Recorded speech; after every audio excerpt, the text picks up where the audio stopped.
Welcome to this edition of The Leader's Corner, a podcast dedicated to bringing you the voices of Army Reserve leadership in a way that's engaging, vibrant, and informational. I'm your host, Sergeant First Class Jeremiah Richardson, and today we have the pleasure of welcoming the new Command Sergeant Major of the Army Reserve, Command Sergeant Major Andrew Lombardo. CSM Lombardo has served for over 33 years and has been deployed 6 times with deployments for Desert Storm, Bosnia, Kosovo, Operation Iraqi Freedom, and Operation Enduring Freedom. He's also a deputy inspector with the New York City Police Department. Sergeant Major, we're delighted to have you on the program today. Thanks for coming. So, Desert Storm. Good morning, Sergeant Richardson. Thanks for the jab. I'm not sure if you're surprised because of how incredibly young I look, or whether you're just impressed that your Army Reserve CSM was mobilizing for war before it became vogue. So I was notified on Christmas Day of 1990. I was in theater by mid-January, and my unit, the 402nd MPPOW camp, self-mobilized. It's hard to believe it's going to be 30 years. The biggest lesson that I learned in the Army was the first lesson that I learned during the Gulf War. And that lesson was how important it is to be well-trained. See, the plane my unit was on was rerouted in midair from Dhahran to Riyadh because of a Scud missile attack on Dhahran. As we're leaving the plane in Riyadh, the air sirens went off, signaling an incoming Scud missile. It was definitely over 110 degrees. I suited up, I moved to cover. I found myself in a bunker, trying to suck in oxygen through my pro mask and fumbling to drink water from a canteen through a hose in the pro mask while wearing chemical gloves and mop. So I'm fighting to pass out, and I have this flash thought of just how much I didn't know about survival in a chemical or biological environment. And right then and there, I swore to myself that if I survived and if I were ever given a chance to lead soldiers again, I would make sure that my soldiers would be well prepared and well trained. I did survive, and that oath remains foremost in my mind today. I think Desert Storms are relevant today. The United States defeated the 4th largest standing army in a matter of days with minimal casualties. It was also the largest deployment for Army Reserve soldiers since World War II. China and Russia watched our win carefully. They went to school these past 30 years while we were focused on Iraq and Afghanistan. Desert Storm showed the world that if given a chance to build up, our army was unstoppable. We're a steamroller. Today, China and Russia won't give America a lot of time to build up forces. They've invested in being able to strike hard from a distance to prevent us from concentrating. They can compete with us in some domains. What this means to the Army Reserve is that time is not on our side anymore. We must be able to get to where we need to go quicker. So most training and readiness must be achieved at the unit and not at the MOB site. By 2028, the Army Reserve needs to be able to mobilize bigger numbers and faster than we've ever been asked to do, and that's our challenge. So let me circle back to you, Sergeant Richardson, with my own counter jab. Let's see who gets gold first on the ACFT. This old Desert Storm soldier, or you. That's fair, Sergeant Major. Yeah, my father actually served in Desert Storm. He might have flown one of those planes you got out of. He was a flight engineer with the C-141 Starlifters. Your father, Sergeant. That's uncomfortable. Yes, he was. He served 20 years as a flight engineer. And then I went Army, so, Made the wise choice. Yes, I did. So, that's quite the challenge on the ACFT. Hopefully we're going to talk about that a little bit later in the program. But for right now, I want to get down to a little bit of the change in leadership business. Every change in leadership leads to a reframing of priorities. So what is your vision as the Command Sergeant Major of the Army Reserve? No, thanks. I appreciate that. So just to be clear, the Army Reserve priorities have not changed. It's still readiness, modernization, strengthening alliances and partnerships, and reform, with people being first. So what I want the audience to know is that we need to get back to individual and collective training, and we need to hone fieldcraft. Our enemies haven't paused, and we can't either. So we can do this by training in small teams, moving in teams, and keeping separate from other teams. As far as the squad, platoon, and company and beyond, what I see is a physically fit, disciplined, well-trained, cohesive team. And I see a squad or a section leader that is trusted and empowered by the commander and acts as an extension of that commander in field leadership. So I'm going to work with the Chief Warrant Officer to advance some NCOs to Warrant Officer. I'll work with General Daniels to focus on retaining mid-grade non-commissioned officers and officers.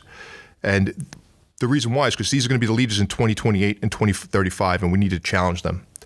We need to understand that the biggest concern to continued service is having a purpose and achieving balance. I firmly believe that every soldier has a right to be excellent, and I want to expand excellence programs and give them opportunities to show that they are outstanding. To me, the non-commissioned officer corps is the competitive advantage against a near peer in competition.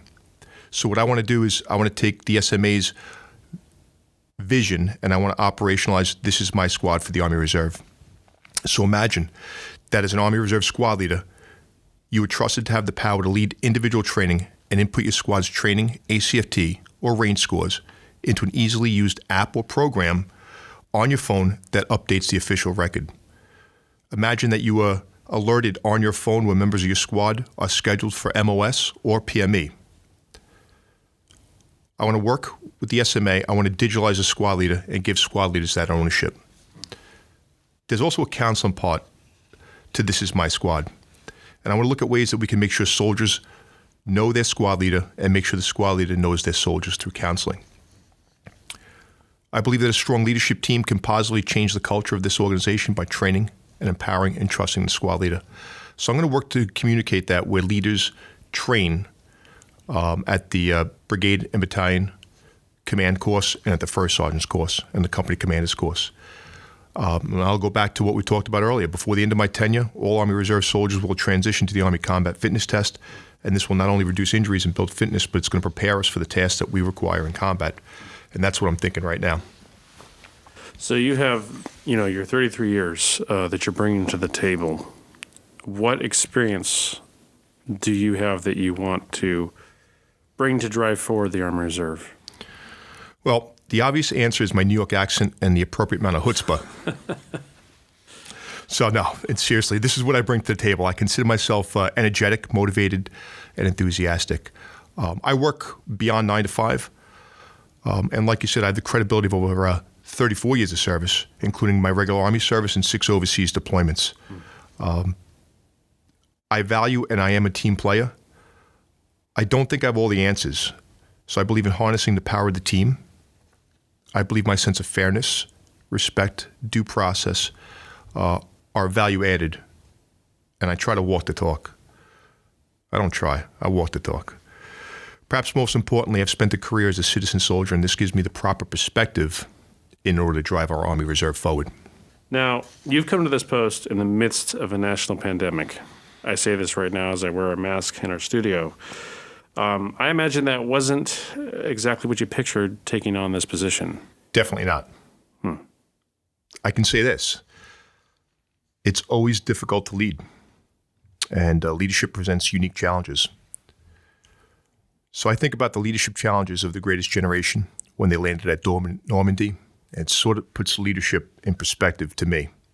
Our job is to rise as leaders. We rise to the occasion. So the Army Reserve gets leading at a distance. We meet 2 days a month. We use phone calls or email for the rest of the month. Our Army civilians and our full-time Army Guard Reserve soldiers also understand conducting operations at a distance. Most, if not all, were citizen soldiers at one point as well. Yeah, so during the pandemic, I witnessed leaders at all levels executing command intent. We knew times were hard, and we knew Army Reserve soldiers were out of work. We wanted the Army Reserve to be a sign of strength for the military family in these times. So leadership created the virtual battle assembly, and I'm simply amazed at the ingenuity that followed. So soldiers, sergeants, lieutenants, and commanders, they established communication networks, and they conducted physical training on various apps, as well as individual training, and they did this distributively. I'd say the group chat app is here to stay.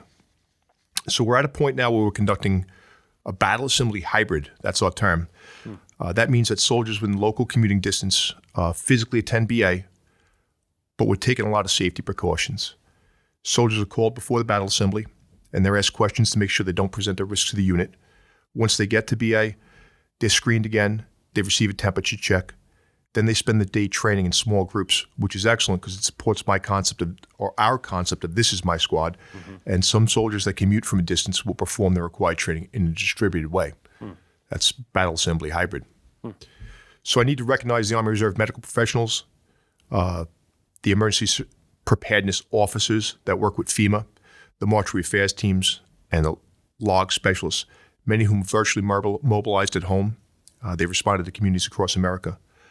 Today, the Army Reserve still has soldiers in the community fighting COVID, and I'm incredibly proud of our team. So I want to shift gears a little bit here, Sergeant Major, and talk about some of the major issues we're tackling right now. And by that, I mean sharp. We've all sat through the briefings. We've all been through the training. So it's been my experience over the years throughout my career as I've been in drill halls and I've sat through the sharp training that this was always somewhere else. And to this soldier, especially like when I was an E4, I'm like, why am I here? I'm not the guy who's doing it. So you're just like calling me a assaulter or telling me that I'm guilty before it starts. That's fair. Training can inform soldiers how to report sharp. They can teach you what's on the edges on what leads to serious and criminal behavior. I don't know if it's going to prevent criminal behavior. I don't. But what I do know is that we have a responsibility to rid the Army of criminal behavior. We could also create positive examples. And I think we could show the world or show what right looks like at the local level.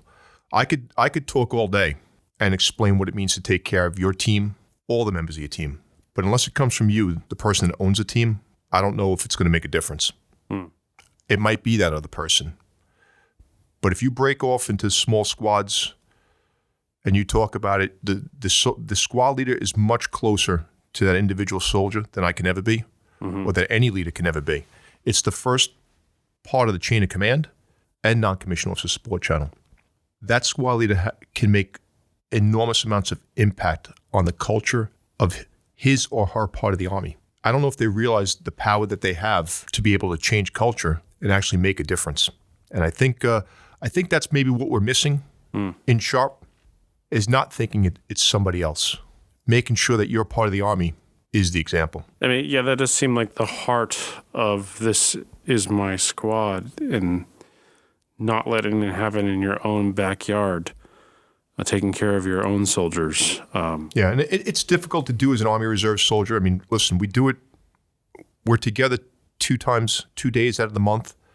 And I reflect back to when I was a squad leader, I did contact my soldiers throughout the month. We did establish close bonds. They always understood I was the leader, but we were able to spend times outside of the duty day together, talking, collaborating, and understanding each other. The duty day came, and we were right back to sergeant, specialist, private. Those interactions outside of the formal workday really allowed me to understand my soldiers, and I would absolutely never let anything happen to them, and I think they would do the same to me. And that's what being a team is all about. Yeah, having known some people who were actually not soldiers, but some people who were sexual assault survivors, it's one of these things that comes with a stigma, and people are often afraid to talk about it because they don't want to be looked at a certain way or deal with all the questions. And I know we in the Army have worked really hard to try to overcome that. But I feel like we've still got some work to do. Yeah, so I can't say, I clearly don't understand it, but I can say I've experienced people in crisis throughout my 20 years as a police officer and my 34 years as a soldier in the Army Reserve. We have specially trained victim advocates. If you don't want to talk to the chain of command, if you don't want to report it to CID, if you don't want to report it to the NCO support channel, the IG, the chaplain, we've specially trained advocates that understand and that know how to get help. And you need to go speak to them and not keep it to yourself.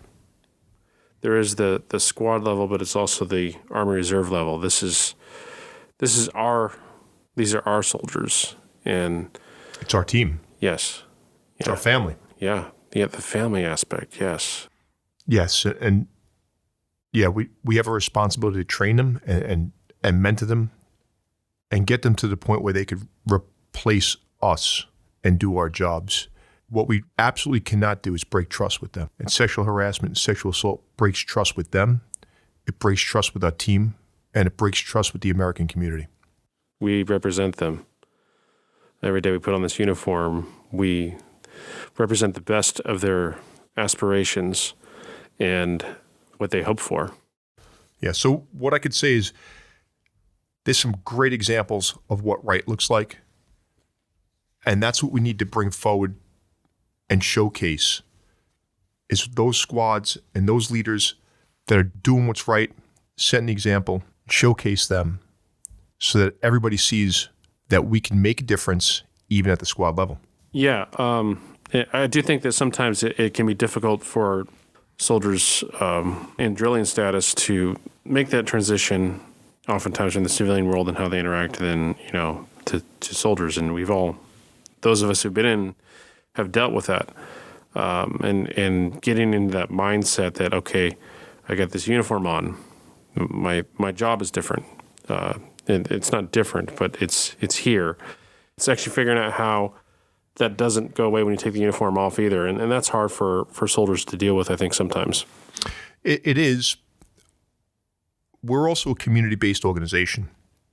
So while we may not be at battle assembly, to the extent that we live in the community and we stay in units that we serve with much longer than our counterparts, either in the other services or in the other components, we're able to build relationships over time, and I see that as a strength and one that should be harnessed. And it could be within the same squad, but it's certainly going to be within the same platoon or the same company. Army Reserve community-based soldiers tend to stay within the same unit up to the point where they reach the rank of Sergeant First Class or maybe even Captain before they move to a second location. Stability helps relationships, and it helps create a culture that's consistent with dignity and respect. What do you want Joe to take away from all of this? Yeah, this is what I got for Joe, Jane, and here's my takeaways. So the Army Reserve is doing historic things in hard times, and we're getting back to training. It's number one. Number two, you could achieve something bigger than yourselves by serving our nation in the Army Reserve. The only barrier for a soldier getting to where they want to be in this organization is themselves. You can go where you want to go. The Army Reserve is awesome. You can have a successful civilian career and soldier at the same time. In other words, you could do both. I also want to know what's on your mind. Communicate with me. Let me know how we can make the Army Reserve better. The Army Reserve is moving forward, and I want you to be part of our story. Well, that's all our time today, Sergeant Major. Hey, thanks for coming to the program, and we hope to have you again soon to talk about possibly the ACFT. Yep, let's do it. Okay, all right. Well, that's it for this edition of the Leader's Corner. We have upcoming episodes on UCMJ actions for Army Reserve soldiers on election year rules and important information about the new Army Combat Fitness Test. We look forward to seeing you again. Thanks for listening. Thank you. Thank you for joining us today on this edition of the Leader's Corner. Stay tuned for future podcasts highlighting news that is relevant to you. For more Army Reserve news, go to usar.army.mil. We'll see you next time.